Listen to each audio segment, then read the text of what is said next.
வணக்கம் நண்பர்களே. ஒரு 3-4 நாளைக்கு முன்னாடி பார்த்தீங்கன்னா நம்ம யூடியூப் சேனலில் ஒரு சுசுகி இன்ட்ரூடர் ஒன்று ஆஃபர் ப்ரைஸில் போட்டிருந்தோம் 33,000 ரூபாய்க்கு. அந்த வண்டி வந்து பார்த்தோமாக்க நிறைய பேர் கேட்டிருந்தாங்க. தம்பி பேர் பார்த்தீங்கன்னா நூர் ஃபஹத், மயிலாடுதுறைக்காரரு. நம்மகிட்ட அந்த வண்டியை நம்ம ஃபோனில் பேசிட்டு ரெடியாக ஃபுல் அமௌண்ட் செட்டில்மெண்ட் போட்டு விட்டார் அக்கௌண்ட்டில். வந்து இன்றைக்கி தான் அந்த வண்டி டெலிவரி எடுக்க வந்திருக்காங்க. 3 நாளைக்கு மேலே ஆச்சு அவங்க அக்கௌண்ட்டில் போட்டு விட்டு இன்றைக்கி வந்து டெலிவரி எடுக்க வந்துட்டாங்க. அவங்க அது சம்மந்தப்பட்ட டாக்குமெண்ட்ஸ் அவங்களுக்கு கொடுத்துருவோம். வண்டி எப்படி தம்பி இருந்துச்சு? நல்லா இருந்துச்சுண்ணா, நல்லா இருக்கு வண்டி.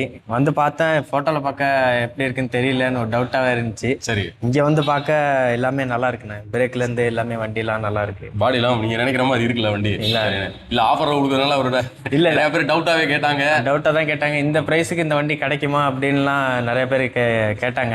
எங்கள் டேடி கூட வந்து இந்த ப்ரைஸில் இருக்கே எப்படி இருக்குன்னு தான் எதிர்பார்த்தாங்க. சரி, இங்கே வந்து பார்த்ததுக்கப்புறம் இன்ஜின்லேருந்து எல்லாமே நல்லா இருக்குண்ணே. தெளிவாக இருக்குல்ல? திருப்தி தானே? திருப்தி, ரொம்ப சந்தோஷமா? ரொம்ப சந்தோஷம். வாழ்த்துக்கள், சந்தோஷம். நன்றி நன்றி நன்றி. நன்றி.